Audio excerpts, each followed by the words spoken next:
In previous episodes of Rewind, we examined the history of the thousands of people who in the mid-1970s made their way to Guam shores on ships and planes during Operation New Life. In the second episode of our three-part series, we spoke with Anderson Air Force Base historian Jeff Meyer about the massive evacuation of Vietnamese, Southeast Asian allies, and American nationals from Vietnam.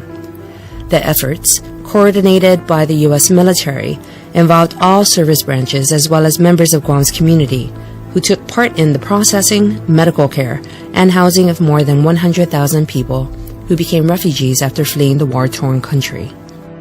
Later this year, to commemorate the U.S. humanitarian mission, the United States Navy Memorial will dedicate a replica of the lone sailor on island. His statue, one of less than 20 in the nation and only the second outside the continental U.S., is a tribute to those in sea services.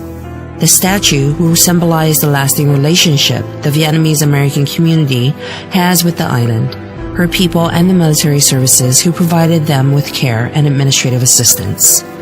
In this last episode of our special series, we meet Dr. Evyn Espiritu, who specializes in refugee studies, to learn more about the Vietnamese experience. And she also shares her family's personal story, as she talks about her mother and grandmother's passage through Guam as refugees during Operation New Life.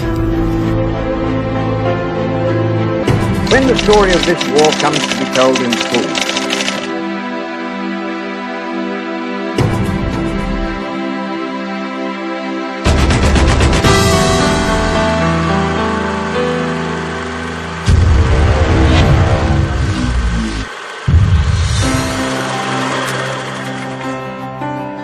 my mom and grandmother actually were stationed in Guam for a little bit. They were processed here because they were Vietnamese refugees after the Vietnam War.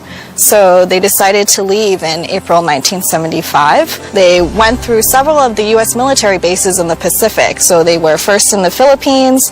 Ferdinand Marcos decided no, in the Philippines, because it was sovereign territory, had that power to say so. So they were on Guam for a very short time. In terms of their personal experience, there's not much. I think more is just trying to navigate everything. They left Vietnam kind of on sudden conditions. It was very short term notice, so they had to very quickly decide to gather what they could, went on a military plane. Guam actually did open its doors, and not only the military but also the local population who volunteered as translators, they volunteered as cooking for people. They offered to sponsor Vietnamese refugees who decided to come. Governor Bordallo, even before President Ford asked him to host Operation New Life, he, in early April, welcomed and said, we want to offer Guam as this land. Guam played such a huge role during the Vietnam War as being the host of Anderson Air Force Base and the B-52s that were very instrumental. And they wanted to turn around and say, we want to play another role, after the war as well, and helping all these Vietnamese refugees. For many of them, they didn't know where they were when they first landed here. They were sort of transported on a military plane, and when they got here, they said, where are we? How can I contact my family? How can I contact my other relatives who are coming in from all different places? What do I do with all my money? I have to exchange money. I have to, get immigration papers. So all of that, needed to be facilitated by people who are here.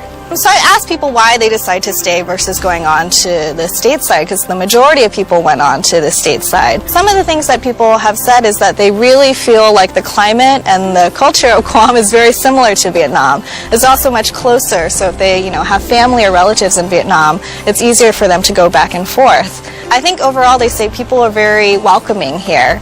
And they really appreciate the island culture, and they appreciate, the role that the local population played in accepting them and embracing them as part of their community. So they've been able to open up restaurants here, several different shops, and feel like they're really a part of the place here. And if it wasn't for the role that Guam played, as being that first major processing center, that really facilitated the ability for a lot of Vietnamese refugees to then resettle and to find a better life in the United States.